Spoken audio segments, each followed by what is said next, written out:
या इंद्रभुवनापेक्षाही मोठा आहे, तो या सामान्य असणाऱ्या विषयांकडे पाहत असताना अगदी कुहिले पिशित श्वाना जैसे असा त्यागी वृत्तीने तो पाहत असतो आणि त्याच अवस्थेला पोहोचलेले संत असतात. म्हणून संतांच्या जीवनामध्ये संत आणि मागणं हे गणित बसत नाही. कुठलीच अपेक्षा नाही, कुठलीच इच्छा नाही, कुठली कामना नाही. आणि अशा संतांना मागतात असं म्हणणं आपल्याला उचित वाटत नाही. तसं पाहिलं तुकोबराय अनपेक्षा आहे, कुठले कशा प्रकारची अपेक्षा नाही. पण जगद्गुरु तुकोबरायांचं जर गाथा आपण पाहिली, जगद्गुरु तुकोबरायांची गाथा जर पाहिली तर अनेक अभंग, जवळजवळ 190 अभंग ते कोणते आहेत? मागण्याचे आहेत, मागण्याचे. म्हणजे 190 अभंगातून मागताना दिसतात आणि तुम्ही म्हणता संत अनपेक्षित. हे कसं? विठ्ठल विठ्ठल.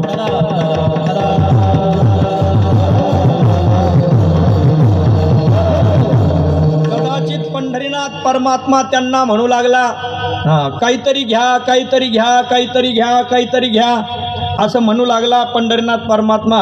तर परमात्म्याला प्रसंगी ठणकावून सांगणारे ते आहेत. ते म्हणतात, तुझी आम्हाला दसोडी सुद्धा नको. तुका म्हणे तुझी न लगे दसोडी, परी आहे आवडी दर्शनाची. बस आम्हाला फक्त आवड दर्शनाची आहे, भगवंता तुझी दसोडी सुद्धा आम्हाला नको. दसोडी म्हणजे काय? दसोडी म्हणजे काय? सुतळी का? सुतळी नाही, सुतळी तोडली. तोडली म्हणजे अशी कापली नाही, कापली नाही. मग काय केलं? अशी तोडली, सुतळी तोडली. तोडल्यानंतर त्याचे धागे धागे धागे धागे असतात पहा. मग त्यातला एक धागा म्हणजे दसोडी. तुका म्हणे तुझी न लगे दसोडी. सुतळी तर सोड, सुतळीचा तोडा सोड, पण त्या सुतळीच्या तोड्यातील एक दसोडी सुद्धा मला नको. इतकं अनपेक्ष जीवन ज्या संत महात्म्याचं आहे तेही गाथ्यामध्ये मागताना दिसतात. हे गणित कसं? तर त्याचं कारण असं आहे, त्यांना इच्छा नसते, पण देणारा जो आहे ना, देणाऱ्याला अशी भावना निर्माण झाली, म्हणजे यांनी जर घेतलं नाही तर भक्तीचं ऋण आमच्या डोक्यावरती होईल. कारण असं आहे, संत महात्म्याने त्यांच्या जीवनात भगवत भक्ती केली, पण त्याच्या बदल्यात काही मागितलं नाही. काही मागणे हे आम्हा अनुचित. कारण वडिलांची चालत आलेली परंपरेची, वडिलांची विश्वंभर बाबापासून चालत आलेली, किंबहुना वारकरी संप्रदाय रूपी वडिलांची ही परंपरा आहे की कोणी आम्ही कधी मागत नाही, मागायचं नाही. मग तरी सुद्धा भगवान परमात्मा आग्रह करतोय.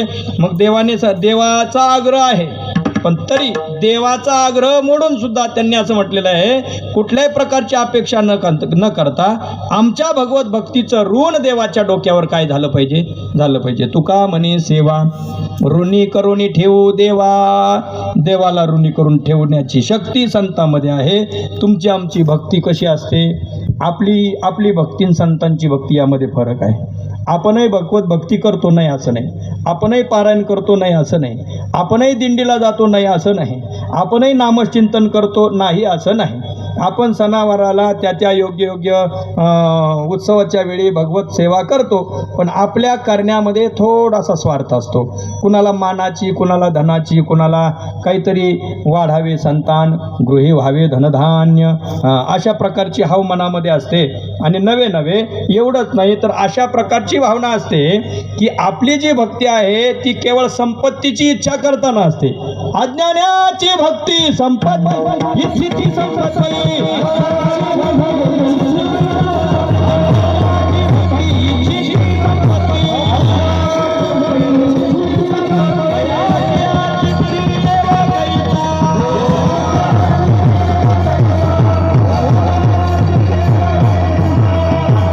अज्ञानाची भक्ती, तुमची आमची भक्ती. तुकोबरांनी सांगितलं, इच्छिती संपत्ती.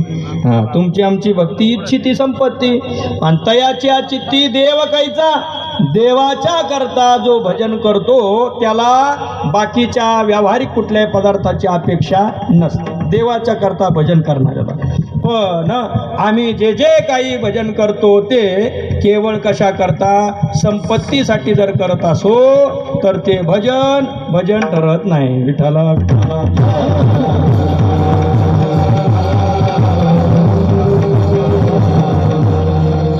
तुकोबरांनी भक्ती केली. केली, संत महात्म्यांनी भक्ती केली, पण त्यांनी कुठल्याही प्रकारची अपेक्षा न ठेवता भगवत भक्ती केलेली आहे. कारण आपला परमार्थ, संतांचा परमार्थ, उद्देशता आणि विधेयकता 2 प्रकार आहेत. पहा, सांगून जाईल मी. 2 प्रकार आहेत. कसं असतं, बाहेरचं अवडंबर पाहून आपण भक्त आहेत का नाही हे ठरवतो, पण संत महात्मे आतला उद्देश पाहून ठरवत असतात भक्त आहेत का नाही. एका गावामध्ये काकड आरतीचं भजन चालू झालं. काकड आरतीचं भजन चालू झालं. 4 दिवसपर्यंत भजन चालू झालं. गावामध्ये जिकडे तिकडे बातमी. अहो म्हटले, भजन चालू झालं काकड्याचं, एक कुत्रं भजनाला येतंय. कुत्रं भजनाला येतं, आपण पण गेलं पाहिजे. कुत्रं सुद्धा भजनाला येतं, आपण भजना